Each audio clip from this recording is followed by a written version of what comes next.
Assalamualaikum warahmatullahi wabarakatuh. Selamat siang teman-teman semuanya yang mengambil mata kuliah English Syntax. So, this is the last part of our class during this semester.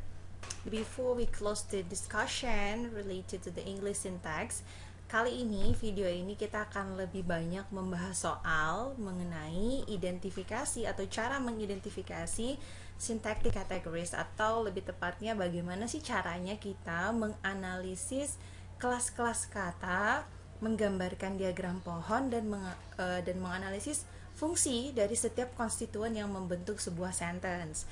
Nah, ini saya sudah menyediakan ada 6 kalimat yang bisa teman-teman gunakan sebagai acuan.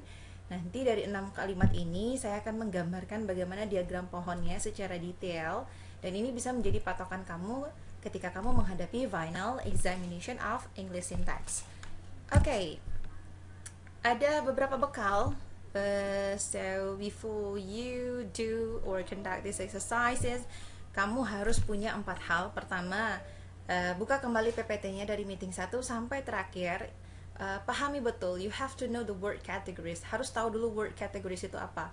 Belajar sintaks itu tidak akan pernah lepas dari word categories. Ada beberapa pakar yang menggunakan istilahnya word categories, ada yang menggunakan istilahnya part of speech, ada yang menggunakannya class of word atau word classes. Itu sama saja.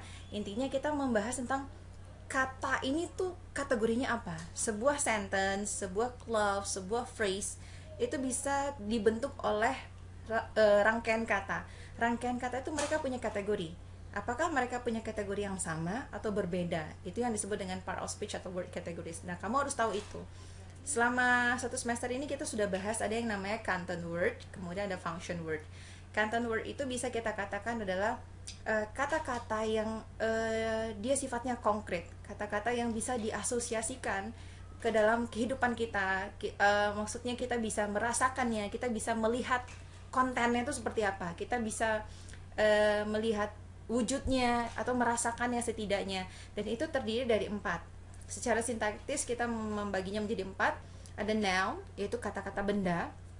Segala objek-objek yang masuk ke dalam kata benda itu disebut dengan noun dalam bahasa Inggrisnya. Atau verb, yang kedua adalah verb, kata kerja atau action.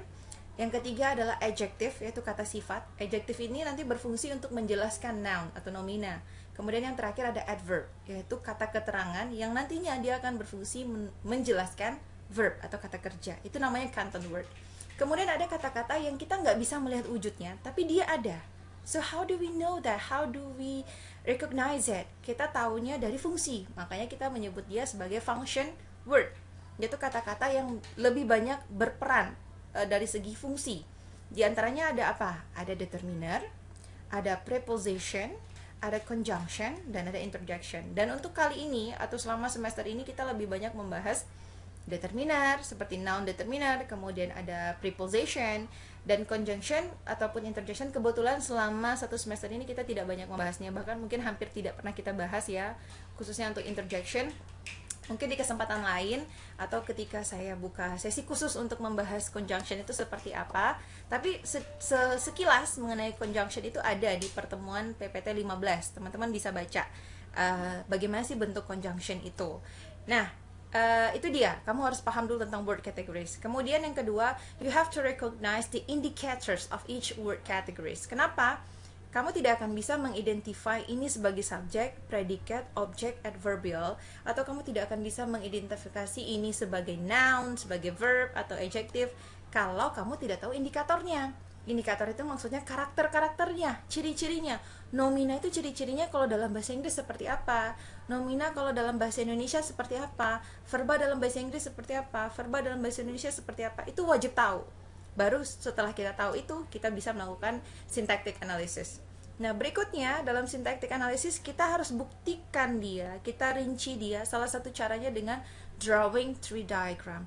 Ketika kita sudah mendraw mereka, kita dengan gambar itu kita bisa tahu seseorang yang bisa menggambar tree diagram dengan benar, berarti dia sudah tahu dengan word categories. Dia tahu ini satu kategori atau tidak satu kategori. Dia bisa tahu apakah determiner itu bagian dari noun atau mereka terpisah, atau mereka berada dalam kategori yang berbeda. Mereka bisa tahu apakah adjective itu satu kategori dengan noun atau tidak. Itu bisa dilihat dari tree diagramnya. Itu bisa dilihat dari cabangnya. Kalau cabangnya sudah muncul, tandanya mereka terpisah, mereka sudah masuk dalam kategori yang berbeda. Bisa dari kategori induk atau subkategori atau sub-subkategorinya sampai ke elemen yang paling kecil. Jadi itu peran tree diagram. Kalau kamu nggak bisa tree diagram, kamu bisa pilih cara lain dengan bracket. Tapi esensinya tetap sama. Kalau tree diagram mungkin kamu lebih butuh media yang lebih luas ya untuk menggambarnya. Cuman kalau bracket kamu bisa lebih kecil menggunakan media untuk menggambarkannya. Nah, yang keempat, you have to identify the function of each word categories. Nah, seperti saya katakan sebelumnya, sentence, clause, atau phrase itu terdiri dari serangkaian kata. Nah, kita bisa melihat functionnya itu dari setiap word categories itu juga butuh suatu pemahaman dulu. Apakah kata-kata ini yang menyusun sentence ini semuanya berfungsi sebagai subjek? Tidak, tentu tidak. Kenapa? Karena sebuah sentence itu terbentuk sentence itu wajib ada subjek, ada predikat. Nah, untuk tahu yang mana subjek, kita harus tahu dulu definisi subjek apa, predikat apa, objek apa, adverbial apa. Jadi ada subjek, yaitu yang biasanya yang berada pada bagian awal kalimat atau yang menjadi pelaku dari suatu aktivitas atau sesuatu yang dibicarakan itu adalah subjeknya. Kemudian ada predikatnya, sisa dari subjek itu disebut dengan predikat, itu secara umum. Tapi kalau ingin lebih detailnya lagi, predikat itu lebih banyak diartikan sebagai actionnya atau pekerjaannya kalau dia ada kata kerja. Kalau misalnya kalimat itu tidak ada kata kerja, bagaimana? Berarti konektornya atau linkingnya yang masuk sebagai predikat. Kemudian ada objek. Objek itu adalah sesuatu yang dikerjakan oleh verba. Tapi kalau misalnya tidak ada objek, bagaimana? Ya sudah, tidak apa-apa. Berarti kalimat itu tidak mengandung objek.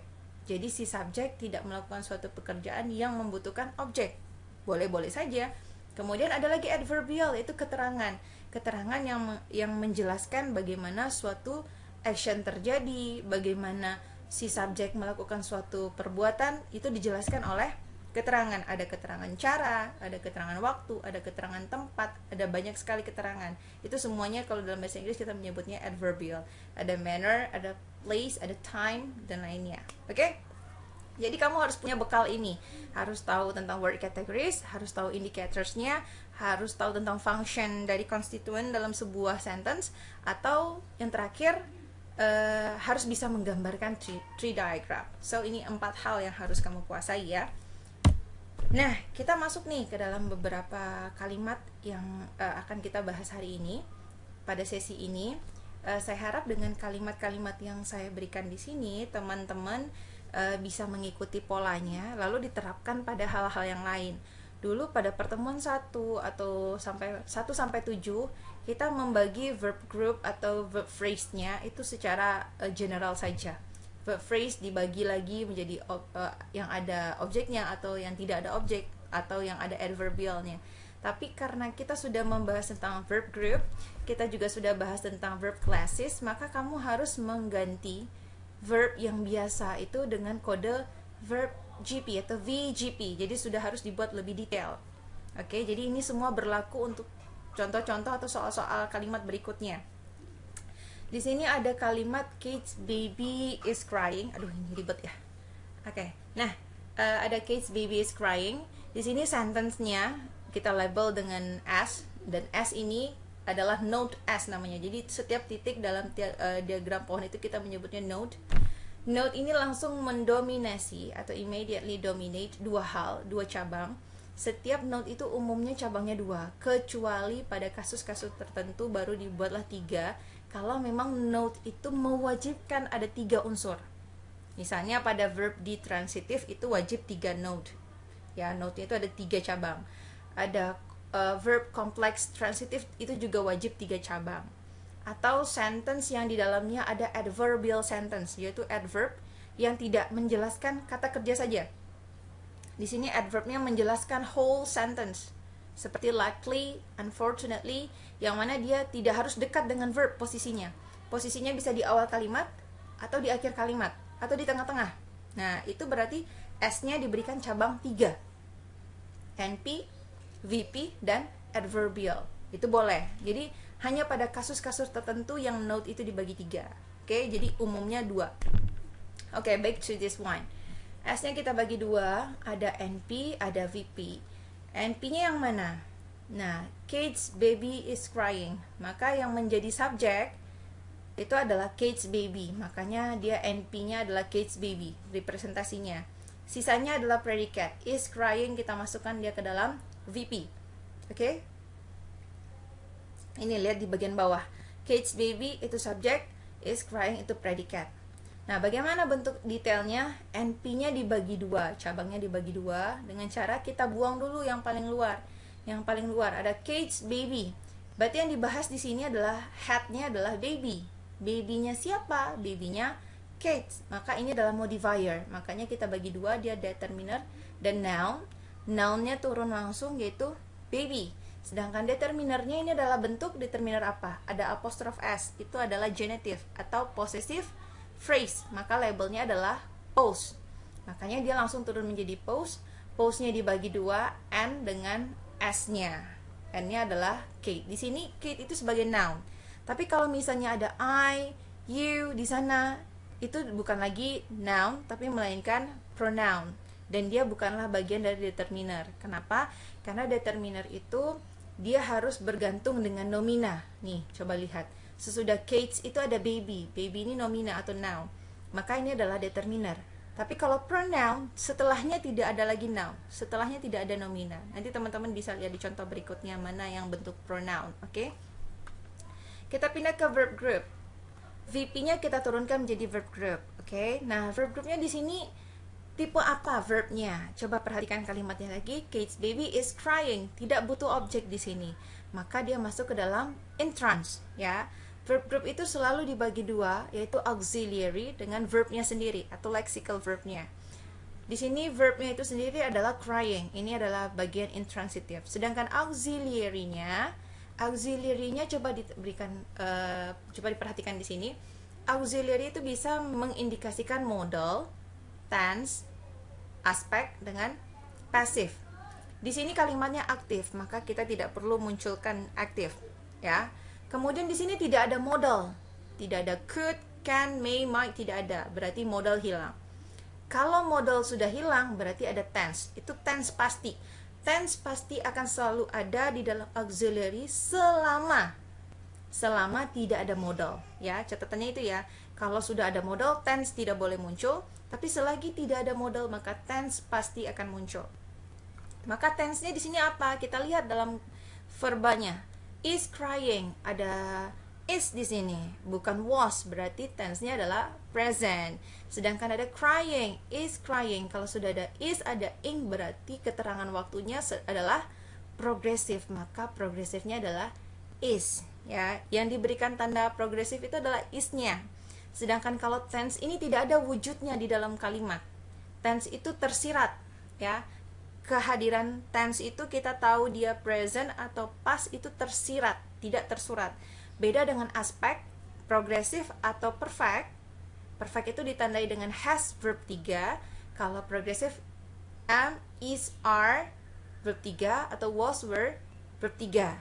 Verb 3, verb ing. Oke, am, is, are verb ing, was were verb ing, ya. Itu adalah progresif. Jadi salah deh. Oke, jadi itu catatannya.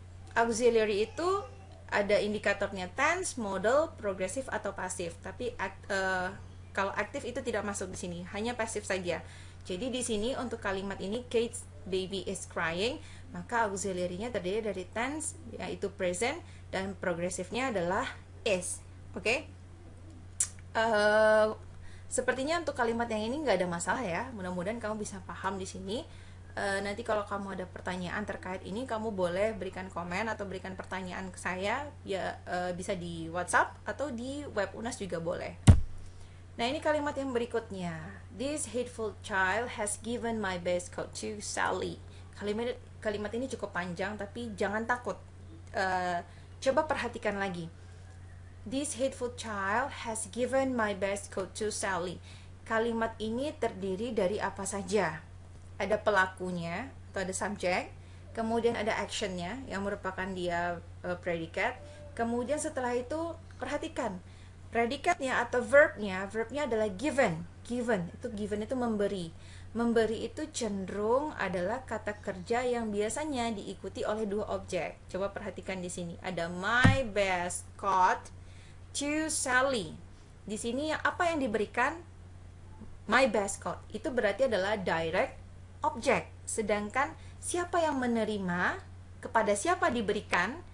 To Sally. Berarti to Sally itu adalah receiver atau kita sebut sebagai indirect object. Oke, makanya di sini yang menjadi subjek adalah this hateful child, itu adalah subjek, has given itu adalah predikat, my best coat itu adalah direct object, to Sally adalah indirect object. Ya, itu adalah functionnya. Karena dia butuh dua objek, maka verb ini kita sebut sebagai verb ditransitif. Makanya di sini ada ditransiat kodenya. Nah, sekarang kita lihat bagaimana cara menggambar setiap kategorinya. Kita bagi S-nya menjadi dua, NP dan VP. Itu representasi subjek dan predikat dulu.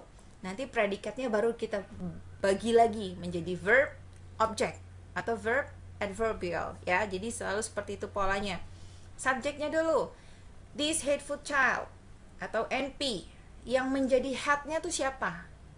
Yang dijelaskan di sini siapa? Apakah this-nya atau hateful-nya? Itu child. Yang dibicarakan di sini adalah child. Child yang bagaimana? Child yang hateful. Hateful-nya yang mana? Yang ini apa yang itu? Yang this. Oke, that's why yang menjadi hat di sini adalah child. Makanya NP-nya yang paling terakhir itu adalah child. Itu adalah hat-nya. Yang paling intinya itu adalah hat-nya. Nah, kita lihat bagaimana cara membuangnya, cara memilahnya. NP-nya ini kita buang dulu determinernya. Yang paling luar kita buang dulu. Kita nggak bisa membaginya menjadi this hateful sendiri, child sendiri. Itu nggak bisa. Rangkaiannya tidak seperti itu. Untuk tahu rangkaiannya bagaimana? Buka lagi PPT sebelumnya. NP itu bisa dibentuk oleh siapa? Determiner dengan NP. NP bisa dibentuk oleh siapa? Adjektif dengan nomina atau adjektif dengan noun. Kemudian bisa nggak determiner plus adjektif? Tidak bisa, ya. Makanya this hateful tidak bisa satu rangkaian. Yang bisanya this-nya dibuang dulu, hateful-nya dengan child. Makanya determiner dikeluarkan dulu, oke? Determiner dikeluarkan dulu, tinggalkan NP-nya, determiner langsung turun menjadi this. Nah, coba perhatikan, ini ada kata this, dia adalah determiner. Kenapa? Karena sesudah this itu ada hateful child, ada nomina child. Berarti dia adalah determiner, dia bukanlah pronoun. Kecuali tidak ada embel-embel nomina di sini, hateful child-nya kita hapus, hanya this saja, maka dia sebagai pronoun. Tapi di sini dia adalah determiner, oke? Itu alasannya kenapa determiner. Setelah determinernya dibuang, tinggal NP saja. NP-nya dibagi dua. NP di sini dibentuk oleh adjektif plus nomina. Kenapa? Karena ada hateful, hateful itu adalah adjektif, dan child itu adalah nomina atau noun. Seperti itu cara membuat diagram pohon, cara membacanya, oke? Jadi mau nggak mau, ketika kita membuat diagram pohon itu, kita tidak bisa langsung menggambarnya seperti ini. Teman-teman langsung identifikasi dulu sentence-nya satu persatu. Cari mana subjek, mana predikat, ada objek tidak, ada adverbial atau tidak. Lalu dari subjeknya baru dicari hat-nya mana. Predikat, cari hat-nya. Ada objeknya, objeknya mana hat-nya. Ada indirect object, cari mana hat-nya. Ada adverbial, cari mana hat-nya. Baru setelah itu digambarkan diagram pohonnya. Jadi untuk membuat diagram pohon ini nggak bisa langsung, ya. Jangan pikir seseorang itu langsung bagi diagram pohonnya dulu baru dia cari mana subjek predikat. Tidak. Jadi cara kerjanya adalah tulis sentence-nya, kemudian identify function-nya dulu. Setelah identify function-nya, baru dicari hat dari masing-masing konstituen. Konstituen subjek siapa yang menjadi hat, konstituen predikat siapa yang menjadi hat, konstituen direct object siapa yang menjadi hat, indirect object siapa yang menjadi hat, dan selanjutnya. Memang harus seperti itu, baru digambarkan diagram pohonnya, oke? Jadi jangan pikir, wah hebat banget ini bisa dibikin diagram pohonnya sekompleks ini. Ini dapat seperti ini tuh caranya bukan ini dulu yang digambar. Identify dulu kategorinya masing-masing, baru gambarkan. Makanya saya bilang tree diagram itu sebagai pembuktian bahwa word kategoris kita benar atau salah, ya. Jadi bukan tree diagram dulu baru kita identifikasi mana fungsi masing-masing, tidak. identifikasi dulu fungsinya, baru gambar tree diagramnya sebagai bentuk pembuktian dari setiap kategori kata. Oke, itu bagian subjek. Sekarang kita pindah ke bagian predikat. Yang mana VP, ternyata dalam predikatnya itu kita bagi lagi menjadi lebih detail. Ada verb, ada direct object, ada indirect object. Kita ambil dulu yang mana verbnya. Predikat utamanya adalah has given. Has given ini adalah verb, ya. Makanya kita katakan VGP, dan dia adalah D-trans. Kenapa D-trans? Karena dia butuh atau wajib dua objek, direct dan indirect object. Seperti biasa, verb groupnya dibagi dua, auxiliary dengan verb. Verbnya langsung turun, given. Auxiliary-nya coba diperhatikan lagi. Ada modal nggak? Tidak ada modal ya, berarti aman, buang. Berarti kalau tidak ada modal, pasti ada tense. Oke? Sekarang lihat, ada keterangan waktunya nggak? Ada keterangan waktunya. Di mana? Has given. Ya, keterangan waktunya has given. Pilihan keterangan waktu itu cuma dua. Verb ing atau verb 3. Progresif atau perfect. Itu namanya aspek. Aspek itu menjelaskan waktu.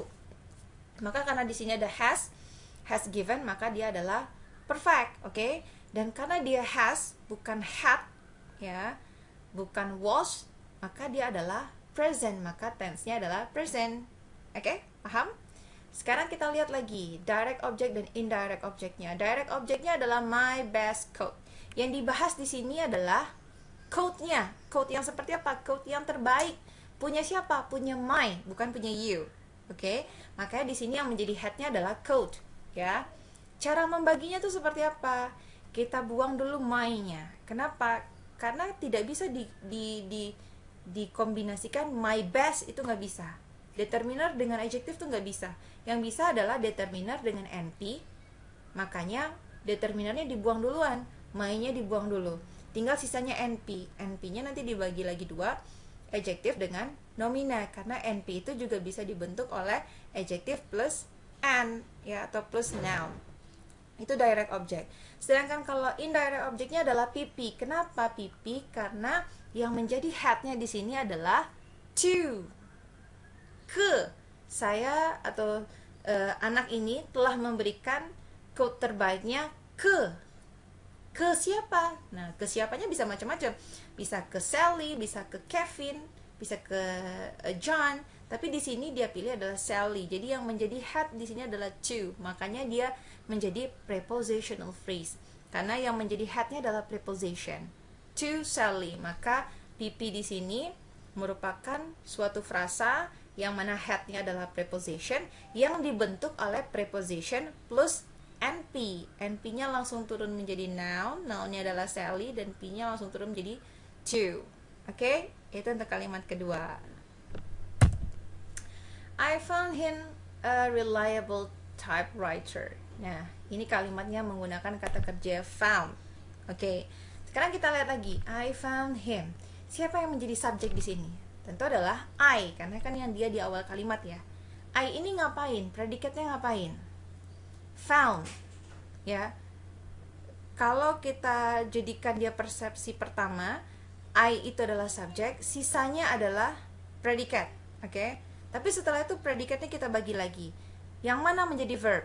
Verbnya adalah found, karena actionnya adalah found. Found siapa? Atau found apa? Foundnya found him. Him-nya tuh ngapain? Him, I found him a reliable typewriter. Saya ternyata menemukan dia sebagai a reliable typewriter. Saya menemukan dia sebagai as typewriter.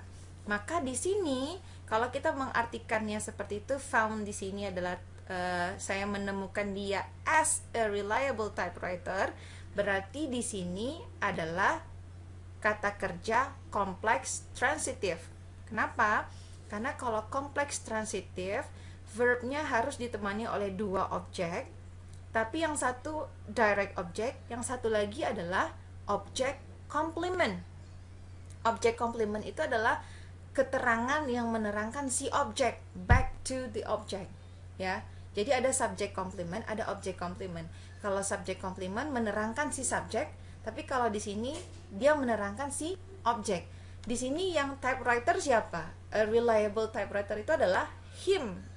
Maka a reliable typewriter ini disebut dengan object complement. Makanya kalimat ini terdiri dari subjek, predikat, direct object, dan object complement. Subjeknya adalah I, predikatnya adalah found, direct objectnya yaitu apa yang dia temukan adalah him.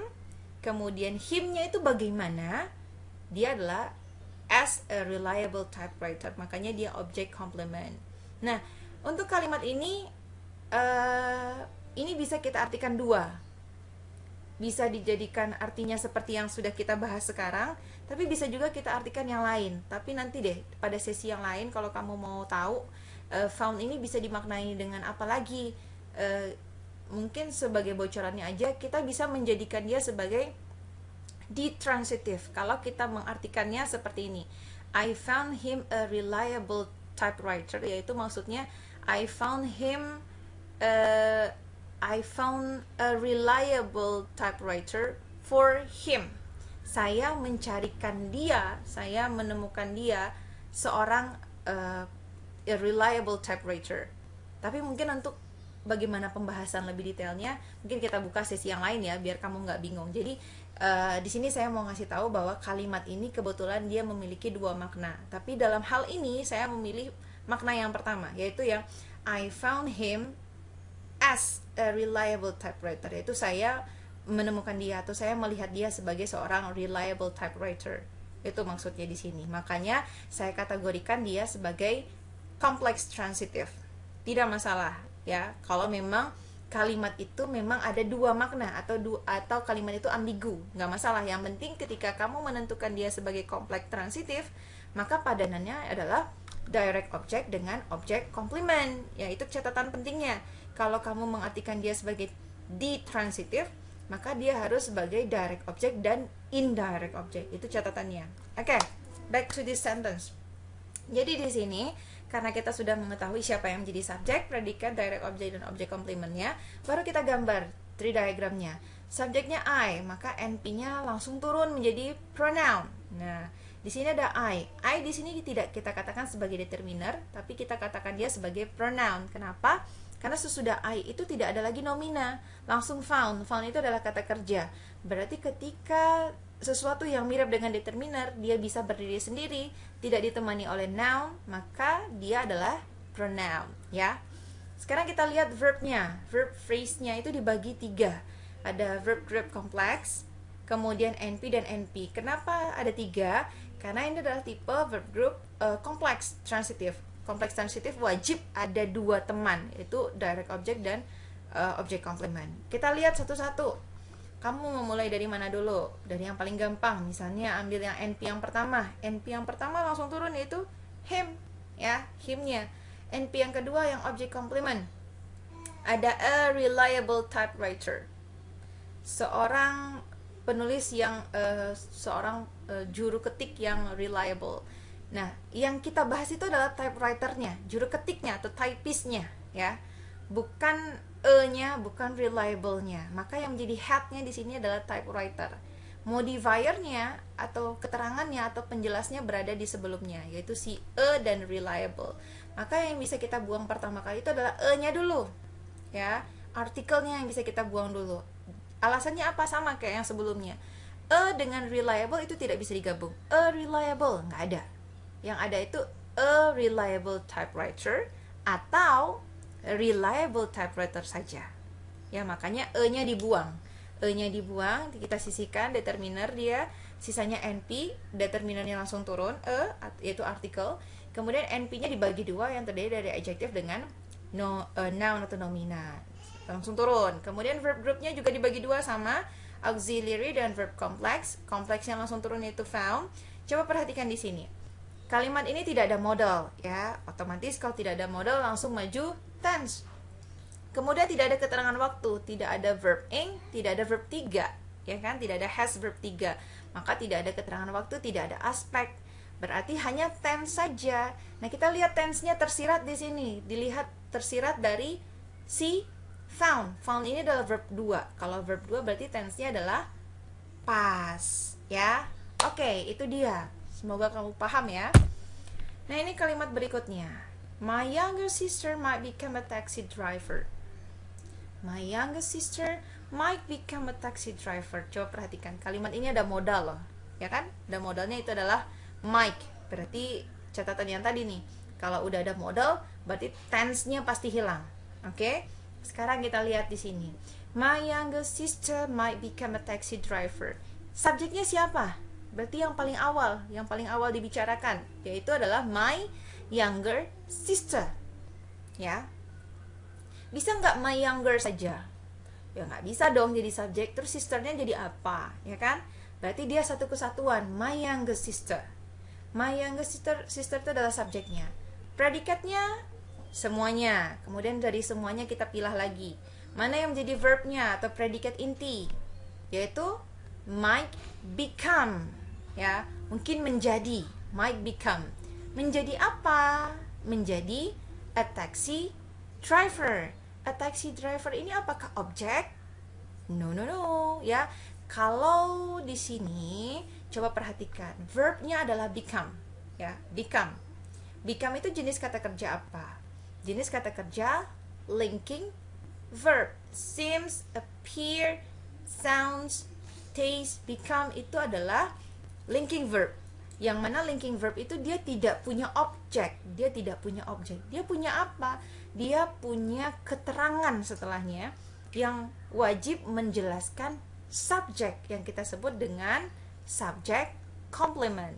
Dan ini merupakan verba tipe intensif. Jadi kalau ketemu verba yang bentuknya to be atau linking verb, sesudahnya itu tidak akan ada objek. Jadi a taxi driver di sini bukanlah objek. Kenapa? Karena a taxi driver itu bukanlah dikerjakan oleh become, ya. Become itu tidak mengerjakan taxi driver, tapi become itu dia mau jadi apa? Taxi driver. Taxi driver ini siapa? Menjelaskan si my younger sister. Makanya ini disebut dengan linking verb. Ini hanya menggabungkan saja antara si my younger sister dengan taxi driver. Oke? Maka di sini verbnya adalah tipe intensif. Nah, maka di sini ada labelnya intense. Itu yang pertama. Kemudian a taxi driver bukanlah objek. Kenapa? Karena dia intensif, berarti taxi driver adalah subjek complement, objek yang menjelaskan si subjek atau keterangan yang menjelaskan si subjek. Dan dia wajib ada di sana. Makanya dia complement namanya. Sekarang kita lihat. Kita udah dapat subjek my younger sister, predikatnya might become, kemudian subjek complementnya adalah a taxi driver. Sekarang bagaimana cara kita membuat diagram pohonnya? Kita bagi dulu subjeknya menjadi dua esensi, subjek dan predikat. Subjeknya NP, predikatnya VP, kemudian predikatnya atau VP-nya ini dibagi dua, yaitu ada might become dan a taxi driver. Berarti ada verb group dengan NP, ya. NP-nya adalah a taxi driver. Taxi driver ini adalah NP. A taxi driver yang dibicarakan di sini apa? Adalah drivernya. Driver apa? Driver taksi. Seberapa banyak? Cuman satu. Makanya yang menjadi head di sini adalah driver, sisanya adalah modifier. A taxinya adalah modifier. Yang mana yang bisa kita buang duluan adalah determinernya, sebuahnya. Maka NP-nya dibagi dua, determiner dengan NP, determinernya langsung turun NP-nya dibagi dua, NP-nya dibentuk oleh N ditambah N, bukan adjektif dengan N, ya. Kalau yang sebelum-sebelumnya kita lihat NP itu adalah dibentuk oleh bisa determiner NP atau adjektif NP atau adjektif noun. Tapi di sini dibentuk oleh N dengan N, noun dengan noun. Taxi driver. Tapi itu nggak ada masalah, ya. Itu adalah kehebatannya NP, dia bisa dibentuk oleh banyak hal. Sekarang kita lihat verb groupnya. Verb groupnya adalah intensif. Verb groupnya dibagi dua, auxiliary dengan verb. Intensifnya langsung turun menjadi become. Kemudian auxiliary-nya ada apa di sini? Ada might, dan might itu adalah modal atau mode. Nah, catatan kita apa? Setiap kali ada modal, maka tense hilang. Tense tidak bisa muncul. Apa sih sebenarnya alasannya? Karena setiap kali modal muncul, verb itu selalu verb satu. Ya, mau might, may, could, can, itu verbnya pasti verb satu. Maka tense-nya tidak bisa berperan di sana. Tense mati gaya atau kalah di sana. Oke? Kecuali kalau tidak ada modal, tense baru bisa muncul secara tersirat. Tapi kalau sudah ada modal, tense tidak bisa bergerak. Kenapa? Karena kita tidak bisa pakai itu sebagai patokan. Kalau kita lihat verbnya, tersirat nih verb 1, berarti tense-nya present. Tidak bisa, karena semua kalau ada modal pasti verbnya verb 1. Nggak bisa muncul verb 2 atau verb 3 di sana. Makanya tense tidak muncul ketika ada modal. Beda kalau dia pasif ya. Kalau pasif itu verb 3-nya itu beda lagi, tapi tetap tidak akan ada tense di sana ya. Itu beda kasus. Yang pasif nanti teman-teman cari deh contoh kalimat yang pasif. Nah, sekarang kita lihat yang subjeknya, my youngest sister. My youngest sister, NP dibagi menjadi determiner dan N. Ini hampir sama ya, seperti subjek komplement. Determinernya yang kita buang duluan, dan determinernya adalah my. NP-nya terbentuk oleh adjective dengan noun. Kalau yang di sini, taxi driver, NP-nya terbentuk oleh N plus N. Kalau di sini, youngest sister, NP-nya terbentuk oleh adjective plus noun. Kalau yang di awal sekali, NP-nya terbentuk oleh determiner plus NP. Nah, ini adalah bentuk variasi formula noun phrase. Noun phrase bisa dibentuk oleh determiner plus noun phrase, bisa dibentuk oleh adjective plus noun, bisa dibentuk oleh noun plus noun. Dan itu terjadi dalam bahasa Inggris. Apakah semua bahasa seperti ini? Belum tentu. Jadi kalau teman-teman tertarik, bagaimana ya bentuk formula noun phrase-nya bahasa Indonesia? Ya silahkan dicari. Bagaimana polanya? Coba perhatikan. Ada determiner nggak? Ada adjektifnya juga nggak? Atau bisa noun plus noun juga nggak? Kalau bahasa Jawa gimana? Bahasa Minang seperti apa? Itu boleh dicari. Itu adalah hak kamu kalau pengen melakukan riset yang lebih dalam lagi mengenai formula-formula sintaksis dalam setiap word categories. Oke? Nah, kita pindah ke kalimat berikutnya. The man with wooden leg walked slowly. Ya, siapa sih yang menjadi subjeknya di sini? The man with the wooden leg walked slowly. Aduh, nggak tahu nih mana subjeknya, misalnya pusing ya. Ya udah, cari dulu predikatnya yang mana, verbnya ada nggak? Coba aja cari kata kerjanya. Mana yang kata kerja? Walked. Oke, walked ini adalah predikat atau verb, ya. Maka walk slowly ini adalah predikatnya. Sekarang kita pecah predikatnya. Predikatnya kita bagi menjadi walk yaitu verb, kemudian slowly-nya itu adalah keterangan atau adverbial. Maka subjeknya yang mana? The man with the wooden leg.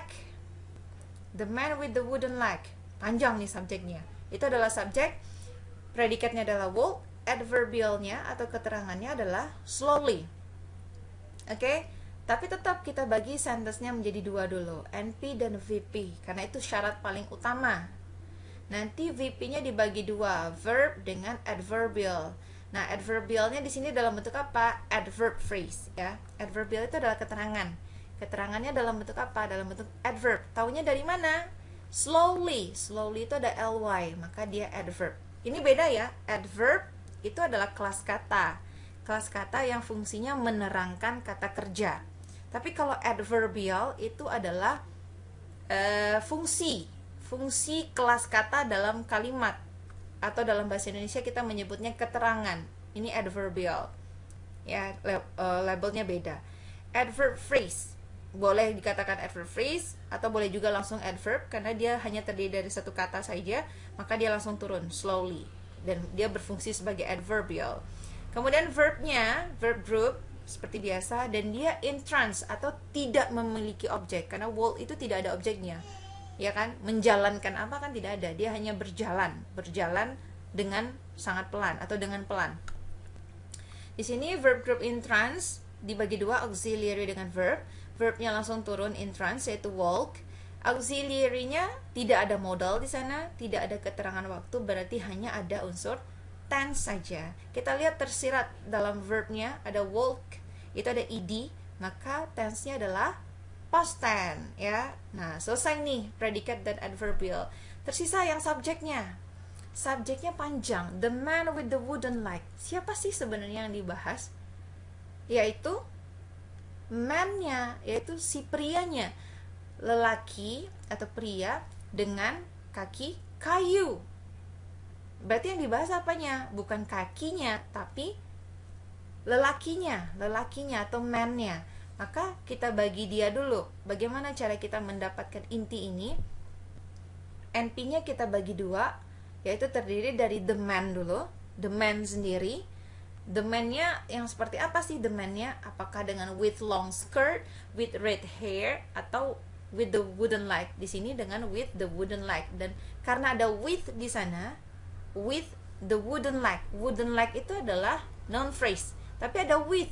Ketika ada preposition plus noun phrase, maka dia adalah prepositional phrase karena had-nya adalah preposition. Had-nya menang atau prepositionnya menang melawan noun phrase, maka yang menjadi nama dari frasanya adalah prepositional phrase. Makanya di sini ada PP, ya, ada PP, PP plus NP. Nah, yang PP-nya kita keluarkan dulu with, oke. Prepositional phrase ini dibentuk oleh preposition plus noun phrase. Noun phrase-nya sendiri kita buang dulu determinernya the, tersisa NP. NP-nya kita bagi dua, yaitu wooden dan like, yaitu adjective plus nomina atau noun. Ini baru selesai satu, PP, yang with the wooden leg. Tinggal yang the man-nya. The man-nya ini kita bagi lagi. Siapa sih yang menjadi intinya? Itu adalah man. The-nya kita keluarkan.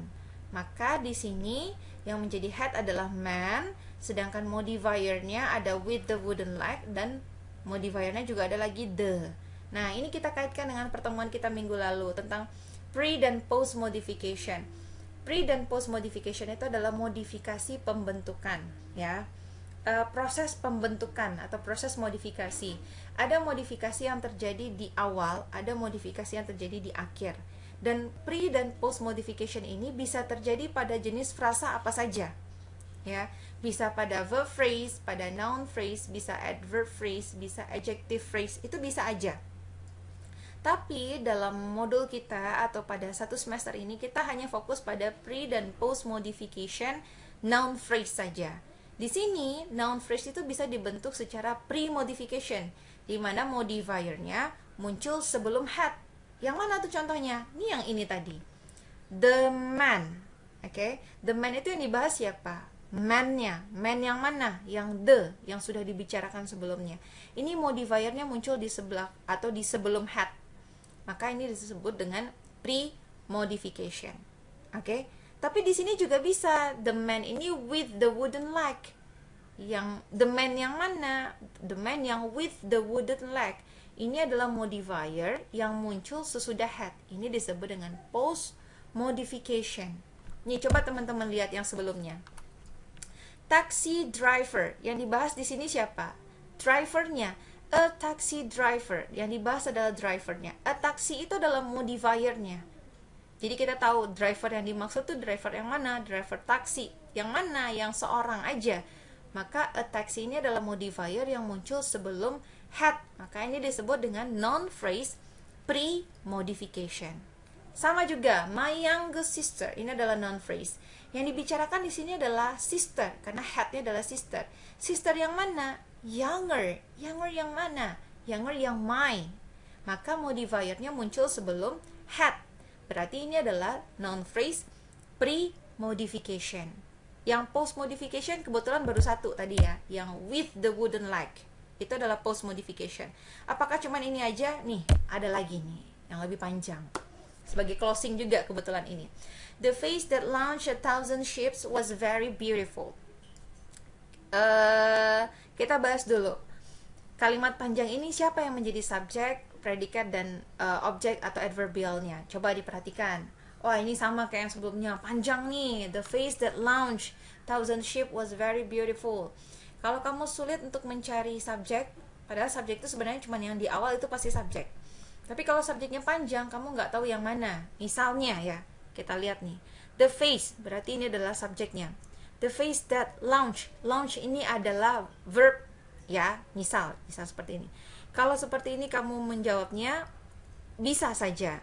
Tapi hati-hati. Kalau misalnya di dalam sentence itu ada lagi sentence kecil yang namanya relative clause. Ini sering terjadi jebakan pada ujian TOEFL. Bagaimana kamu bisa menentukan yang mana menjadi verbnya? Kalau kalimatnya kalimat simple saja atau terdiri dari satu subjek, satu verb, itu nggak masalah. Tapi kalau sentence itu di dalamnya ada S2 atau relative clause, ada lagi S3 relative dari relative clause-nya. Kemudian relative clause itu punya lagi relative clause-nya. Itu kan berarti ada banyak verb. Untuk bisa tahu yang mana yang menjadi verb yang utama atau menjadi predikatnya, kamu harus hati-hati. Coba lihat di sini, ada the face. Setelah the face itu ada that. Ya, that ini namanya sejenis konektor atau pronoun yang fungsinya sebagai konektor.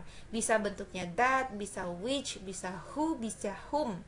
Kalau ada itu, berarti meskipun di setelahnya ada verb, ada launch di sini.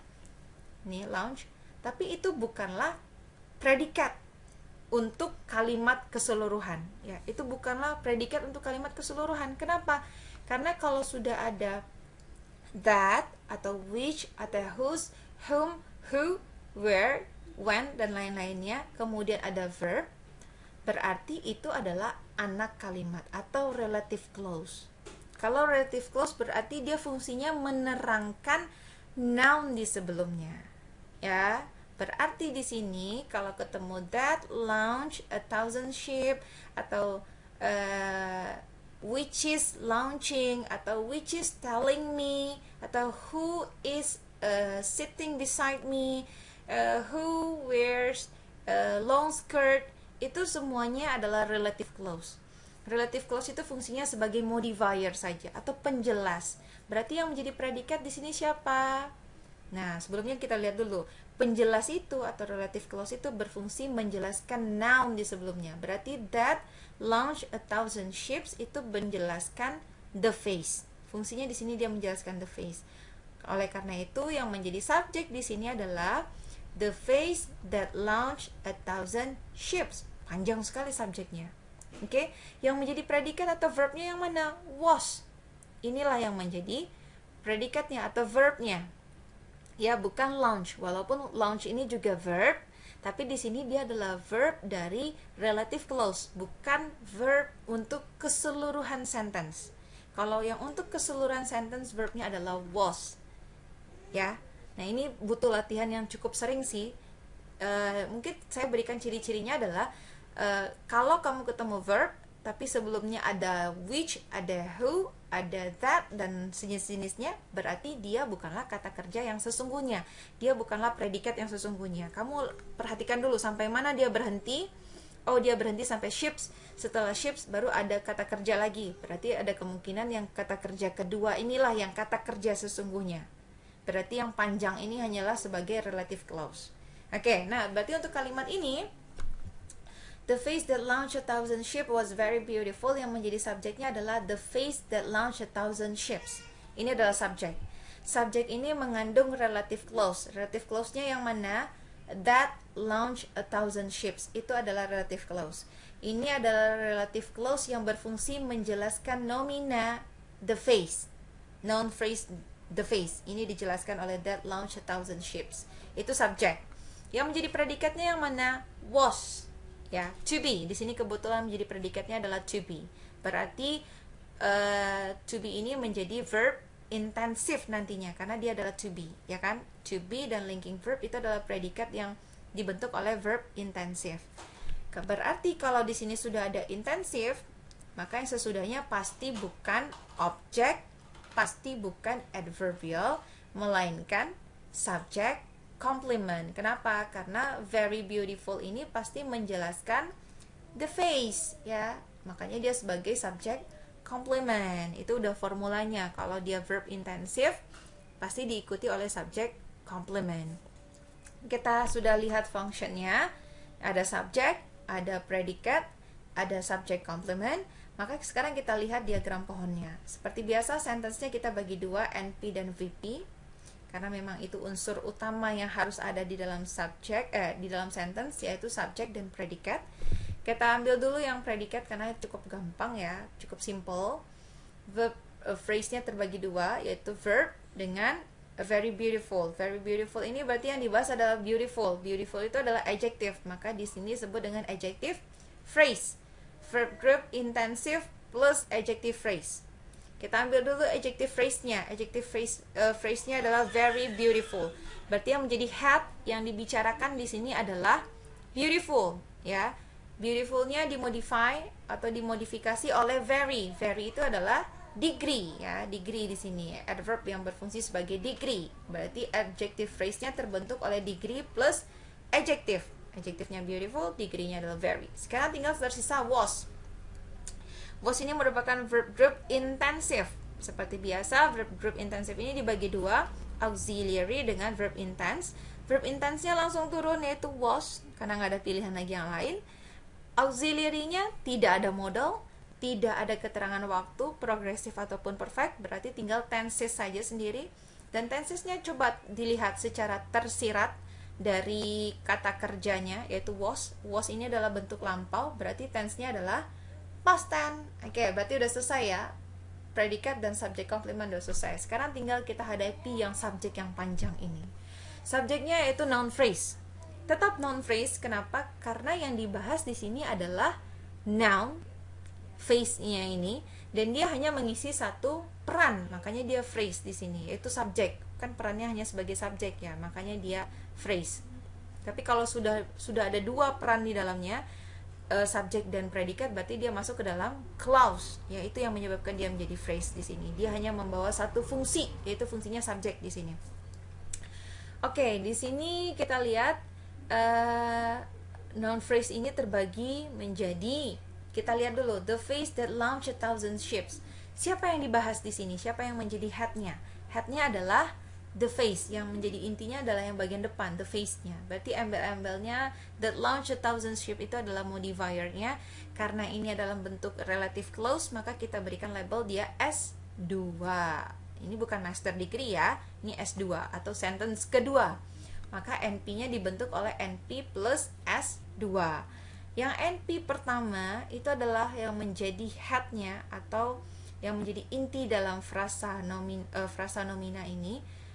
The face itu sendiri terbagi lagi menjadi dua, karena dia ditemani oleh determiner, yaitu the, kita buang determinernya, lalu tersisa noun, face. Oke?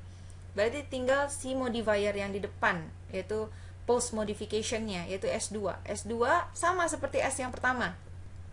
S itu selalu dibagi dua menjadi NP dan VP. Umumnya terbagi menjadi dua ya. Takutnya salah omong lagi. Terbagi dua menjadi NP dan VP.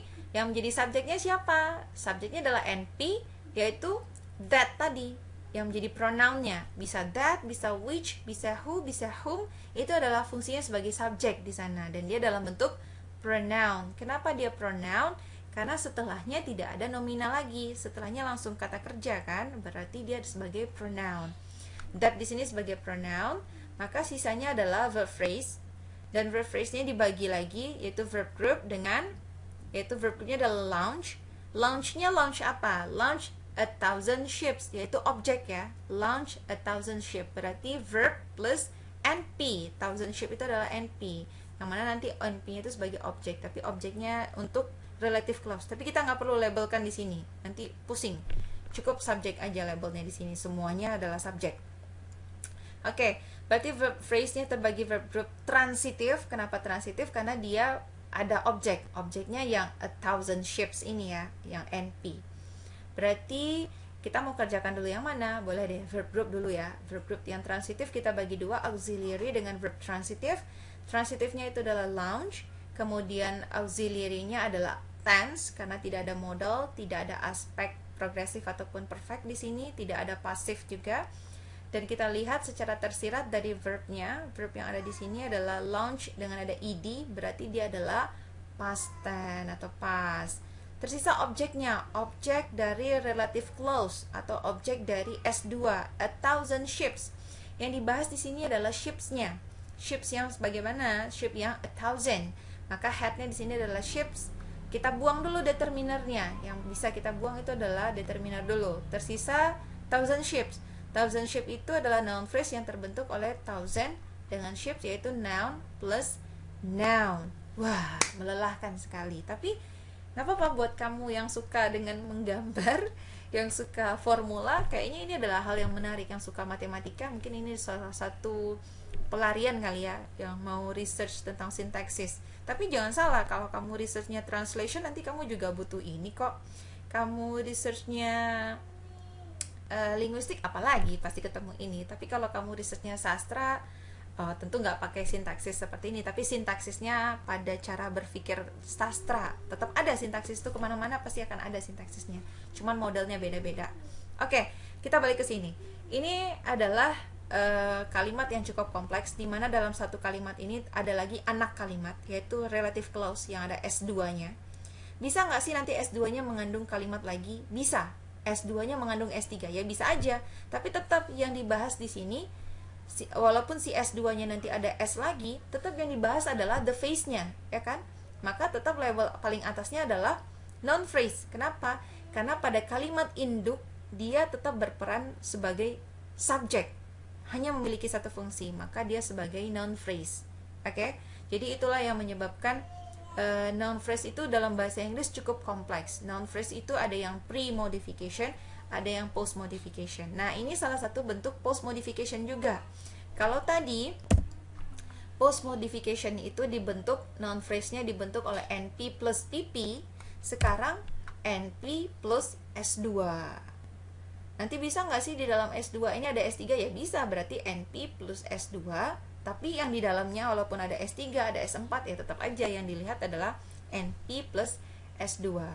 Nah, keberadaan relative clause sebagai modifier, sebagai penjelas bagi noun yang muncul di sebelum relative clause tersebut, maka inilah yang disebut dengan rangkaian post modification, di mana noun phrase tersebut head-nya atau intinya dijelaskan oleh relative clause, yang mana relative clause itu muncul setelah head, karena head-nya di sini adalah face. Dia muncul setelah face, that launch 1,000 ships. Ini disebut dengan rangkaian post modification. Ada pre-modification nggak di sini? Ya ada. The face. The face ini adalah determinernya muncul sebelum face, maka ini adalah pre-modification. Nah, berarti di sini kita bisa lihat noun phrase dalam bahasa Inggris itu bisa dibentuk oleh banyak hal. Bisa dalam bentuk pre-modification, bisa dalam bentuk post-modification, bisa kombinasi keduanya. Tapi walaupun kombinasi keduanya, kita bisa lihat mana yang lebih duluan. Kalau di sini berarti yang lebih dulu adalah pre-modification dulu. Pre-modification yaitu the face, nanti setelah dia diberikan pre-modification baru ditambahkan post-modification. Ya. Oke, I think that's all. Oh ya, sebelum saya tutup dulu, saya baru ingat. Karena kajian pre dan post modification yang pada satu semester ini kita fokuskan pada noun phrase, tapi tidak tertutup kemungkinan kalau teman-teman ingin melirik bentuk modifikasi dari frasa yang lain, bisa aja seperti ini.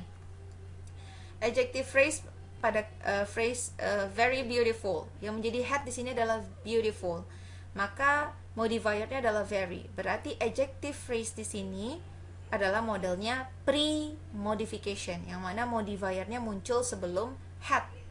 Ya, itu bisa aja, berarti pre dan post modificationnya ditemukan pada adjective phrase. Itu bisa. Atau mungkin yang lain, mana lagi ya? Ini verb phrase. Nih, verb phrase, yaitu verb phrase-nya adalah walk slowly. Walk slowly ini verb yang menjadi intinya adalah walk, kemudian dia dimodifier oleh adverb yaitu slowly, maka di sini modifiernya berada di sesudah had, maka ini merupakan post modification. Dan setiap bahasa itu punya style sendiri-sendiri, punya formula sendiri-sendiri. Ada yang mirip, ada yang tidak mirip. Kalau suatu bahasa punya pattern atau sintaksis yang mirip, maka it will help you to learn this language. Kalau bahasanya memiliki pola yang sama, itu akan membantu kita dalam proses acquisition bahasa yang baru, proses pemerolehan bahasa yang baru, karena ada kesamaan pola. Tapi kalau misalnya suatu bahasa itu polanya berbeda, itu yang menyebabkan terkadang kita berkendala untuk mempelajari suatu bahasa karena polanya nggak sama. Ya, jadi salah satu kegunaan dan untungnya belajar sintaksis itu adalah itu. Kamu memahami pola, kemudian dengan kamu mengenal pola, kamu lebih mudah untuk mempelajari bahasa-bahasa yang baru. Dan sebenarnya nanti kalau di kelas psycholinguistik, kamu akan mempelajari bahwa ternyata dalam otak kita, dalam language acquisition kita, itu sebenarnya ada proses sintaksis yang terjadi secara unconsciously. Itu yang menyebabkan kita bisa mendapatkan suatu bahasa. Itu yang menyebabkan anak kecil itu bisa bicara dengan lancar, padahal kan dia nggak belajar sintaksis. Nah, secara secara sadar dia memang tidak belajar sintaksis, tapi secara tidak sadar otaknya memiliki alat rekam yang sifatnya sama dengan sintaksis yang kita pelajari saat ini, sehingga dia bisa menguasai suatu bahasa. Nah, jadi kurang lebih pembelajaran sintaksis ini adalah ini. Kamu bisa mengidentify pola suatu bahasa, dan kamu bisa menerapkan pola tersebut pada bahasa yang lain, dan itu bisa membantu kamu untuk mempelajari suatu bahasa. Nah, jadi itu saja mungkin dari saya, baik itu dari diagram pohonnya, baik dari itu word categories-nya, ataupun dari pre dan post modification di dalam sebuah phrase. Semoga kamu bisa memahaminya lebih baik. Semoga tutor kali ini bisa membantu kamu, terutama untuk persiapan final examination. If you still have any question, you can contact me. Don't hesitate. Kemudian kamu bisa komen di sini untuk berikan pertanyaan, atau kamu bisa japri saya langsung di WhatsApp. Okay, thank you for watching my video. Assalamualaikum warahmatullahi wabarakatuh.